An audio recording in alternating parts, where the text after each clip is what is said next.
Hi, I'm Prashant Kumar, Chief Scientific Officer, Karkinos Healthcare. It is my pleasure to introduce our guest, Dr. Shyamala Maheswaran. She's a professor at Harvard Medical School, an authority in the area of liquid biopsy. Welcome, Dr. Maheswaran, to Karkinos Healthcare. I will be engaging for a discussion with you about the liquid biopsy, the prospect of liquid biopsy, and especially the clinical utility of the liquid biopsy in precision oncology. Thank you, Prashant. It is truly a pleasure to be here, and I hope that we will be able to shed some light into the field of liquid biopsies and how it is going to improve cancer care. Excellent. So, as viewers know, that liquid biopsy is one of the area which emerged recently. The biopsy, when we talk, it sounds and it is actually an invasive process. However, when we talk about the liquid biopsy, it gives a clear indication that anything which is based on liquid. And when we talk about the liquid, it could be any liquid resources. It could be urine sample, it could be saliva sample. But what is something we are discussing today in length about the blood. And when we talk about the blood, there are two components, the plasma and the cells. The plasma having the ctDNA and the cells having the circulating tumor cells. So my discussion would focus mostly on the circulating tumor cells.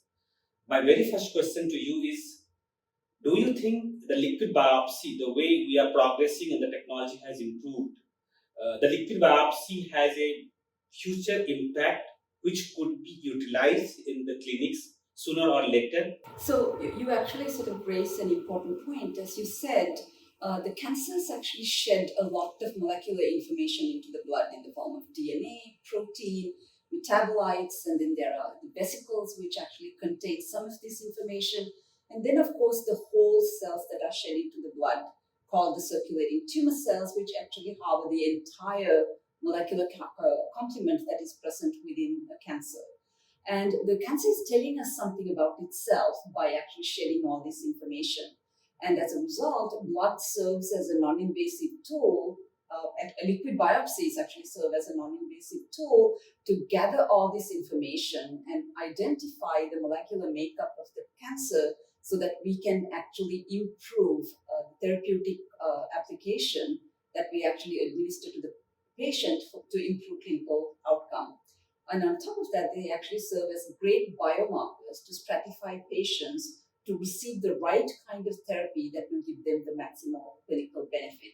So I believe that this field that is about maybe 20 years old is going to revolutionize the way we actually manage cancers, and also is going to have a huge impact in the area of early detection when the cancer is curable. So when we talk about the liquid biopsy, and many questions comes, and I think it will be excellent for the viewers to understand much deeper how it is going to help in real time.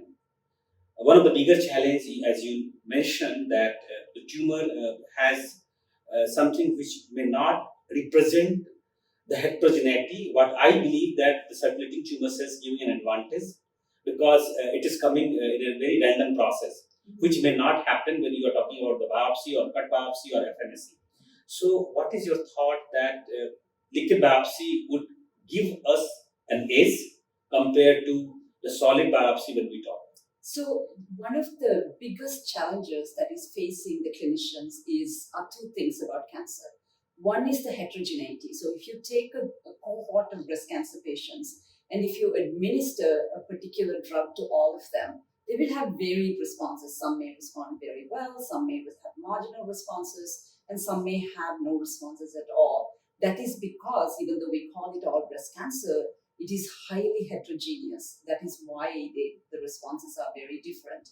And on top of that, that heterogeneity, the cancers continue to evolve in the sense, you have the primary tumor and it is actually sort of disseminated through the blood. It arrives at these distal sites like the liver, the lung, the bone, and the brain, and it is encountering a very different environment compared to where it originated, right? And as a result, it actually changes itself so that it can actually survive in this hostile environment and grow. And then on top of that, every time you administer a drug to a patient, the cancer has to change itself so that it can resist the adverse effects of the drugs.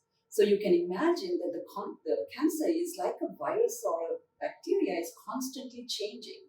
So how do you monitor these changes? You need to know what the tumor represents at a given time so that you can select the therapy appropriately to actually eliminate it.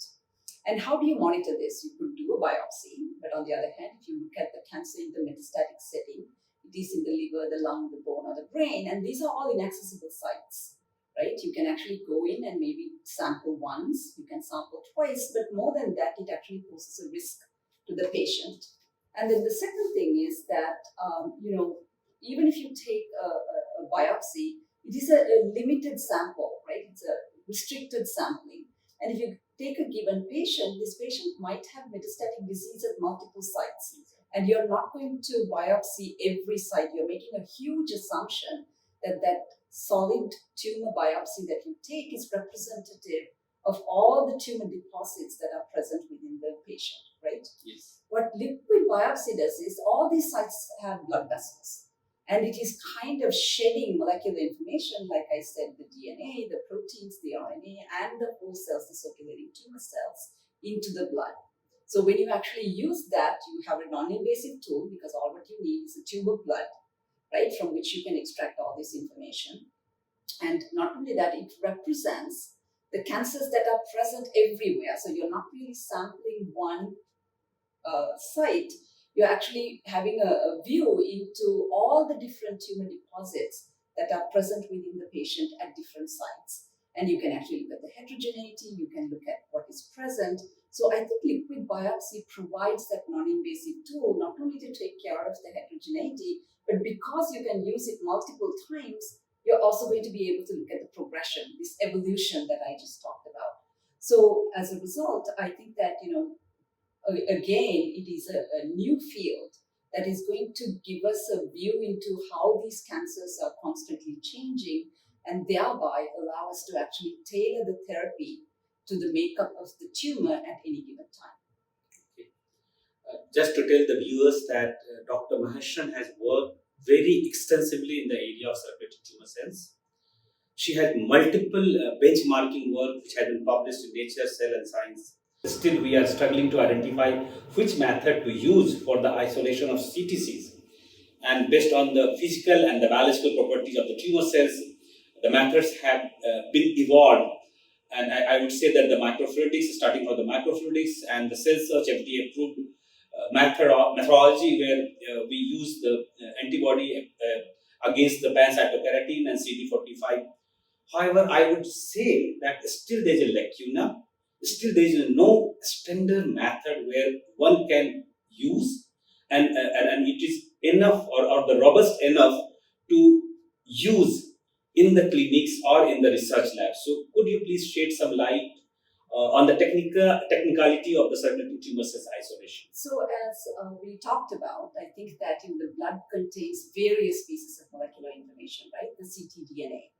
And again, if you take the circulating tumor cells, the beauty of it is that it actually contains the entire molecular information that is present in a tumor. And, it has many applications which we can go to later on. But you're right, I think it is quite challenging to isolate them. They are rare. We really don't still quite know exactly what they look like in the blood. And so as a result, I think but there's a tremendous interest in extracting these cells from the blood, given their clinical utility, and because they hold so much information, right?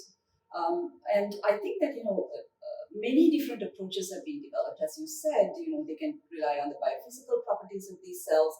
There's size-based separation, but the disadvantage of a size-based separation is that the circulating tumor cells, although one assumes or there's a preconceived notion that these cells are much larger, and therefore if you use a size cutoff, they're much larger compared to the white blood cells, and that if you use a size cutoff large enough that you would actually sort of retain, and let me rephrase that. So the presumption is that, the circulating tumor cells are much larger than the white blood cells, and if you use a filter that has pores that are small enough that you would retain all the blood cells, but that the circulating tumor cells probably will, that the white blood cells will all flow through, but the circulating tumor cells will be retained. But that makes a huge assumption that the cells are large, but that is not the case. I think their size is quite varied. Many of these circulating tumor cells are the size of the blood, or even of white blood cells are smaller. So you're going to lose a huge population.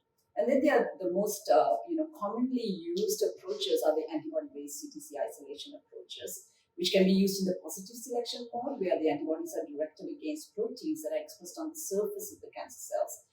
EpCAM is a very commonly used antibody that actually sort of helps us to capture circulating tumor cells in the positive selection mode, but it is often expressed highly only on epithelial cancer cells. And we know that cancer cells undergo transition where they go from an epithelial state to a mesenchymal state. So you might actually miss some of the population. Now, the technology that we use is actually dependent on a negative selection approach, and what it is basically removing all the blood components, the red blood cells, the white blood cells, and the platelets, and so on, to enrich the circulating tumor cells. And here, the circulating tumor cells are untouched, pristine. The process is gentle. You're not really targeting a particular population. Size is not an issue. And their cell state, whether it is epithelial or mesenchymal, doesn't matter, because you're basically removing the blood, that is the haystack, to reveal the needle, which are these rare circulating tumor cells. And of course, I think as with so the field is still young. It is like maybe about 20 years old.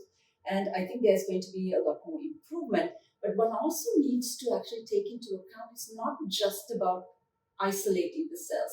What do you do with that, right?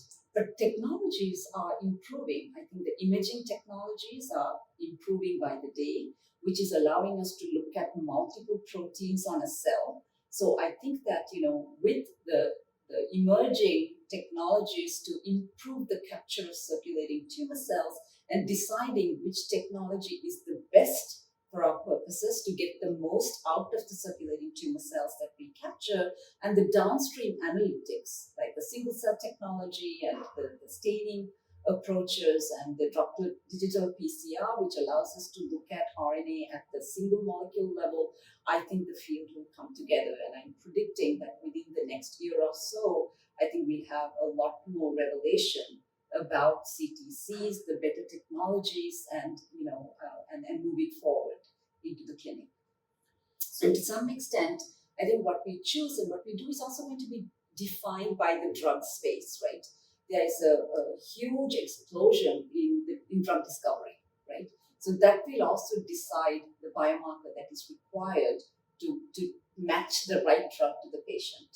So I think all these aspects will come together, and I think we will decide what is the best way to move forward. So I think you touched the very proper area, I would say, and there are a lot of research has been done in the area of cell plasticity, and the way we learned about the cell-to-cell transitions, which were earlier called cell-to-cell transformation, and then it had been changed to cellular plasticity. And as you rightly mentioned, that cells having multiple states, and not only the epithelial to mesenchymal, but there are metastable state where cells can stay for intermediate phenotype. And I think fibrosis is one such example, where either the kidney fibrosis or liver fibrosis, where the cells stays in the metastable state or the intermediate stage, and neither it moves from intermediate state to mesenchymal nor it goes to epithelial. You have been working very closely with the clinician in Harvard Medical School, and I know that you have been working with Professor Daniel Havers, and we have been following again his work. And I do remember his one of his paper which had been published, which was published actually in Science, and where he discussed about the 5 different states of circulating tumor cells, starting from epithelial to mesenchymal, and those subcellular populations where epithelial's expression are higher than mesenchymal, or they are subcellular state where both represent equally, or other way around, that the mesenchymal expression higher than epithelial. And this brings me again to think, I would like to understand that, do you think that sooner or later the field will evolve, that a pathologist or a cytopathologist could use the circulating tumor cells routinely, look into different markers, and PDL1 could be one of the beautiful marker, I would believe, because PDL1 expression we check on the tumor sections. But why not on the CTCs? Right. I think that basically one has to follow the evidence, and I think with the advent of multiple fluorophores, where you can actually multiplex what do you call antibodies to look at the expression of various proteins, various states, and the advent of really sophisticated imaging technologies, which are still evolving, one has to actually move away from immunohistochemistry, which is often used to actually sort of determine cytology and make calls, right? And I think the field of pathology is moving in that direction because they appreciate the power of these fluorophores that actually sort of afford simply because you can multiplex. And the imaging technologies are also available. And of course, I think it would take some amount of time for us to actually set all the criteria that would help us to actually define a circulating tumor cell based on the cytological features, right? And I think that this is where artificial intelligence is also going to become incredibly useful. As you increase the images that are available of these CTCs from many, many patients, you are actually expanding the population of cells that one could look at and apply artificial intelligence so that you can make an educated guess. And you're not going to depend on just a human eye, right, to discern whether something is a tumor cell or not, because I think staining techniques are also incredibly complicated. You have, although often what you do is when you isolate these circulating tumor cells and you evaluate them using a stain, and you have the exclusion stain to make sure that you're not going to actually look at the white blood cells, right? It's called exclusion. Oftentimes stains hold, and you have many dual positives. And sometimes what happens is the CTCs are lost simply because you wouldn't call a dual positive a CTC. But I think if we can use some of the features of the cell by applying artificial intelligence based on the knowledge that we acquire with the true positives, I think that we probably will have much more information about the CTCs that actually we enrich using these different technologies. Absolutely. You have been also working with Professor Mehmet Toner, and this also reflects that how diverse your group is. You're working with engineer, you're working with somebody who can really tweak the technology. Do you think that the liquid biopsy could be used sooner or later for the screening purpose? So there are two parts to that answer, right? I think to some extent, whether the CTCs are going to be clinically useful, given the fact that the technology is more complex than just taking plasma, extracting the DNA, and putting it through a sequencer, is because the technology is challenging. How quickly is it going to be usable in a clinic, right? I think that's going to be really defined by the drug space and the new discovery of new drugs. Let me give you an example. I think there's a new class of drugs called the antibody-drug conjugates. What these are, antibodies linked to a cytotoxic drug, which when the antibody binds to a cell, the specific protein that is expressed exclusively on the tumor cell, not on the normal cells or the blood cells, is going to kill the cancer cell, right? And currently there are a couple that are already in the market, like the ones that target TROP2, a protein that is expressed on cancer cells, HER2, a well-known protein that is expressed on breast cancer cells, but there are many down the pipeline, right? And here you can't, because it is protein-based, because the antibodies are recognizing a protein, you cannot get that information from the ctDNA or any other approach, right? For that, you need a whole cell, and you need to stain it with antibodies that sort of give us information about the protein expression on the surface so that you can choose the right ADC or the antibody-drug conjugate that would fit the patient's molecular profile, right? So here's where I think CTCs can become incredibly useful because it gives you the whole cell that can be stained and to look for the expression of the protein that is going to be targeted by the ADC. But it is also going to be aided by the fact that there are many more fluorophores that can help you multiplex. So on one single slide, you can actually sort of look for the expression of many proteins and see which protein is most prevalent in that patient, so you can match the ADC to the patient's tumoral expression at any given time, right? So again, this is a prime example of where the microfluidic technology that is used to isolate the CTCs, the increasing portfolio of fluorophores, and the imaging technology, which is more sophisticated, all are coming together at the right time to address a question that actually fits the expansion of the drug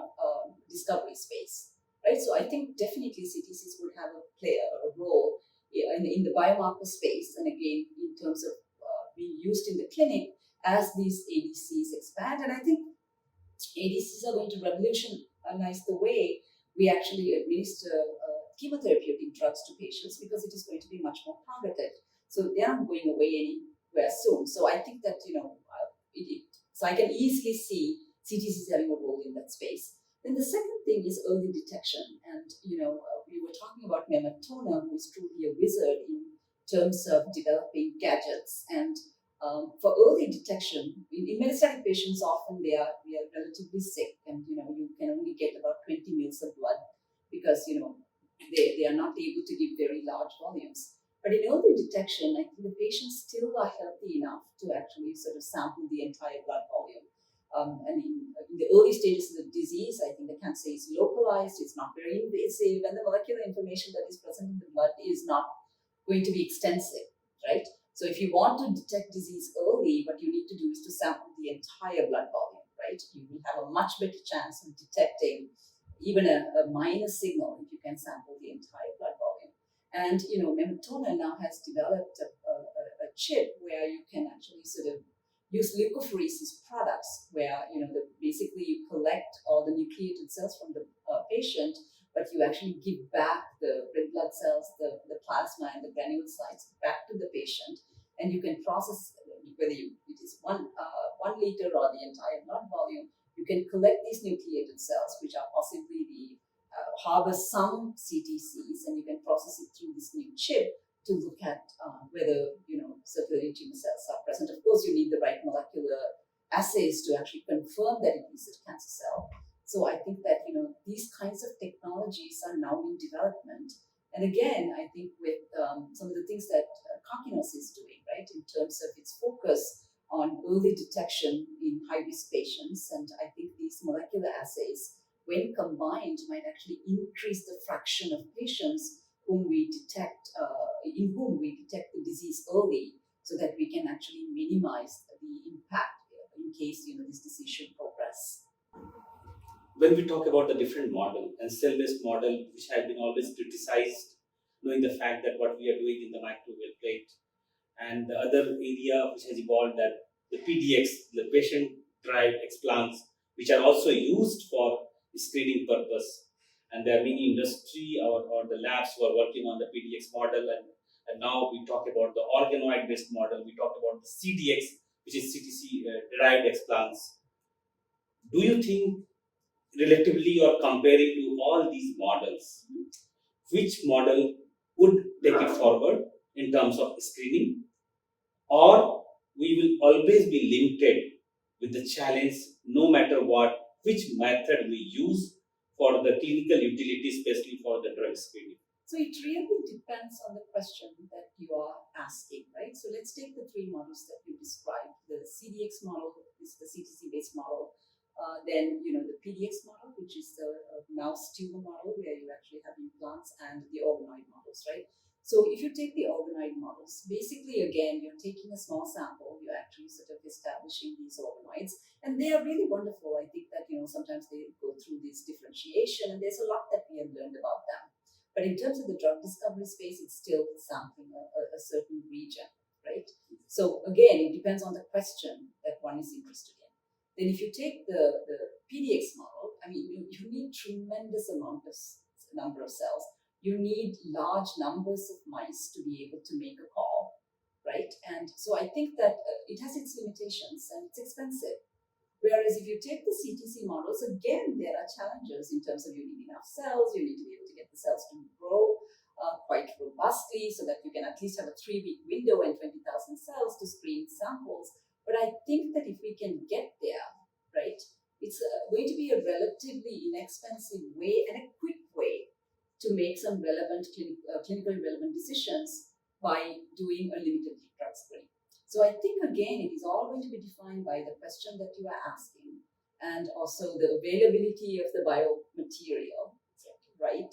And what would give you the best information, and perhaps the sweet spot might be something in between, because I think if the CTCs grow really well and we have actually identified the components that are required to get them to grow so quite robustly, we can put it into mouse models, right?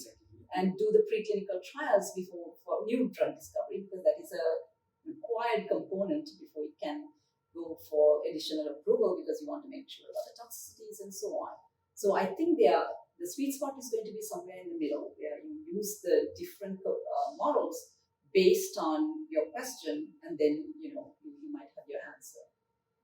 So the final thoughts to the viewers: what do you think the clinical utility of the liquid biopsy or the CTCs in coming or upcoming next 10 years? Where you think that we will progress, and how closely, especially I'm putting my emphasis on the circulating tumor cells, because you have been working extensively in this area. So how quicker or sooner you, and I would expect, or the viewers would expect, that CTC would be used routinely in the clinics? So basically, I think the liquid biopsy, as you said at the beginning, is a young field. It is about 20 years old. And I think that, basically in terms of looking at the blood of patients, whether the early, in terms of screening, or whether it is, the patients with metastatic disease, we are taking advantage of the fact that the cancer cells are shedding tremendous amount of molecular information into the blood. And if we can actually extract all this information, and I think I always think of it as like a tree, right? Where you have to utilize every part of the tree to make the maximal impact when you're making decisions about treating a patient. So I think that, given that the cancer cells are shedding so much information, and we have emerging and current and improved technologies and new technologies that actually give us very innovative ways of actually looking at this molecular information, we should be able to integrate all this information, right, to decide what might be the best course of therapy for to treat a patient. I think this is a relatively new area. We never knew that cancers evolve to such an extent within such short periods of time, where they're so different from the primary tumor that was resected at the beginning. And I think the liquid biopsy field has actually contributed tremendously for us to understand the degree and the kinetics of this evolution, right? So I think that there's still a lot more work to be done, and it is going to be a combination of many technologies evolving and above all becoming affordable, right? True. It has to be something that you can actually afford to pay for, right? So I think with the number of the need and the number of patients, I think that cost is probably going to become lower, and I think that we should be able to access this so that we can improve clinical care. And again, I think then it will have a huge impact in the area of early detection. Right? This is the time when the patient can be cured. And I think that, liquid biopsy, again, I don't think it'll be one size fits all. I think because there's so much information, there's the DNA, there's the protein, the metabolites, and then the cells, and the exosomes, and the vesicles. I think we need to come up with ways to look at whatever we can, stitch it all together, and see if we can improve the fraction of patients that we actually make a call, and make a call correctly, right? To say that, yes, we have actually detected cancer early, it can be cured, so that we not only save the life, but we also kind of, financially, it's incredibly beneficial, so that, we bring down some of the clinical costs that are needed to treat some of these really sick patients who present with metastatic disease. So I think that, it's a new field, but it's growing relatively quickly, and there are really fine minds that who are working on that. So I think I'm very hopeful that the future is going to be relatively bright, and that we will have the right tools in this fight against cancer. Yeah, absolutely. And I truly believe that the liquid biopsy field has transformed the cancer management. And the way we see the disease, we can, when we talk about the disease progression and the evolution, I would say that in real time, when we talk about the real time monitoring, it definitely allows us to get the sample at multiple times and follow the patient in a minimal invasive way. And I think you are a world leader and you have been working, and we all are following your work, and hope that more work to come from your side, which will enlighten all of us.